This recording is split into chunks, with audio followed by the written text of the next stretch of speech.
মুহূর্তে সবকথে বড় খবর। আপনারা জানেন যে আজকে ভাঙড়ে আমাদের মাননীয় মুখ্যমন্ত্রী মমতা বন্দ্যোপাধ্যায় উনি আজকে এসেছিলেন সভাতে। সেইখানে তীব্র নিশানা, তীব্র কটাক বিজেপিকে আর কিছু কিছু ছোট দলকে। শওকত মোল্লার কাছ থেকে সেক্রেটারি উঠিয়ে নিবে, পুলিশ উঠিয়ে নিতে চাইছে। মমতা বলছে আদকল আমার প্রশাসন আমি শওকতকে আমি দেব। কেন? আমি ক্যানিং থেকে ভাঙড়ে আমি এই কারণে শওকতকে আমি ধার করেছি, এ কারণে শওকতকে আমি সব করতে ভালো। আমি যদি বাঘ হই, শওকত আমার ডান হাত। মাননীয় মুখ্যমন্ত্রী মমতা ব্যানার্জি বলছে আমি যদি বাঘ হই, শওকত হলো আমার ডান হাত। আমার সবকথে প্রিয় প্রার্থী পশ্চিমবাংলার মধ্যে সবকথে প্রিয় প্রার্থী হলো আমার শওকত মোল্লা।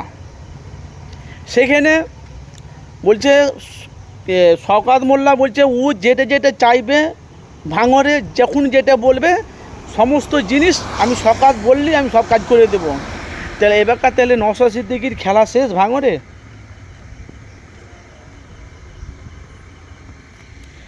আজকে তো ভাঙড়ে কয়েক লক্ষ লক্ষ মানুষের সমাগম দেখলাম।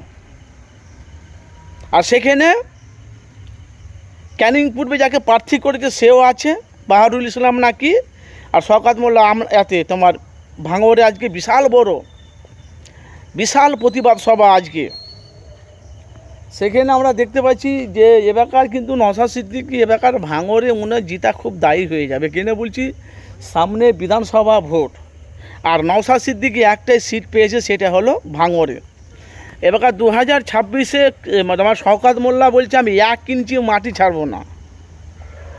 শওকত মোল্লা বলছে আমি 1 ইঞ্চি মাটি থাকবো না, প্রত্যেকটা বুথে বুথে আমি থাকবো, আমার লোকজন থাকবে। দেখি কি করে ভোট চুরি করে, কি করে গা জোয়ারি করে 2026-এ জিতে। তাহলে এবার কথা অনুযায়ী যে মুখ্যমন্ত্রী মমতা ব্যানার্জি বলে দিয়েছে তোমরা শওকত মোল্লাকে তোমরা জিতাও। শওকত মোল্লা তোমাদের জন্য যখন যেটা আমার কাছে আবেদন করবে চাইবে সমস্ত জিনিস আমি চাইবে। কারণ কলকাতার পাশে আমি সবকথে প্রিয় প্রার্থী হলো আমার শওকত মোল্লা। তাহলে এবার ভাঙড়ে নওশাদ সিদ্দিকী হেরে যাবে নাকি? আর নওশাদ সিদ্দিকী 2026-এ যদি বিধানসভা ভোটে যদি ভাঙড়ে যদি হেরে যায়, ভাই আপনারা জানেন যে আমি কোনো তরফ থেকে কার দালালি হয়ে কথা বলি না। আমি যেটা ন্যায়ের কথা, যেটা সত্য কথা, সেটাই আমি মানুষের কাছে প্রকাশ করি। এবারকার 2026-এ যদি ভাঙড়ে যদি নওশাদ সিদ্দিকী হেরে যায়, আমার মনে হয় আইএসএফ দলের কোনো অস্তিত্ব থাকবে না।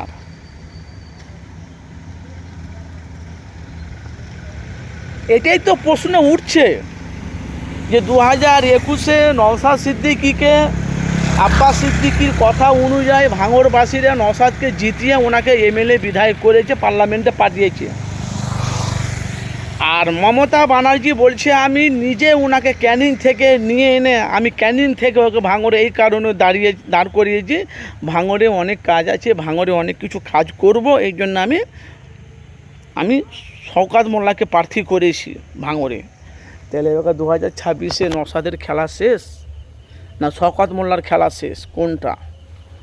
যেহেতু এবার দেখতে পাচ্ছি যে ভাঙড়ে যে এত মানুষের ভিড়, হাজার হাজার উপচে পড়া মানুষের ভিড়, একাধিক দেখলাম প্রচুর মানুষের ভিড়, কয়েক লক্ষ মানুষ জড়ো হয়েছে মমতা ব্যানার্জির সভাতে।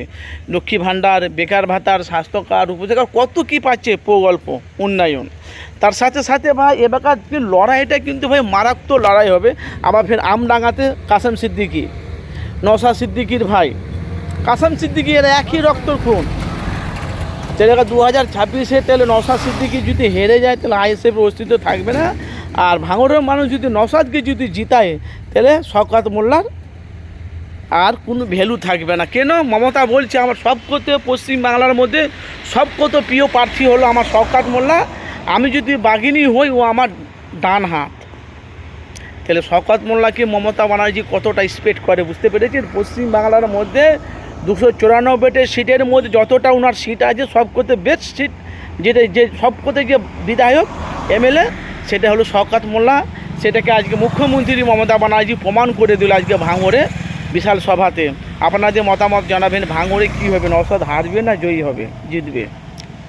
শওকত জিতবে না নওশাদ জিতবে? আপনাদের অবশ্যই মতামত জানাবেন।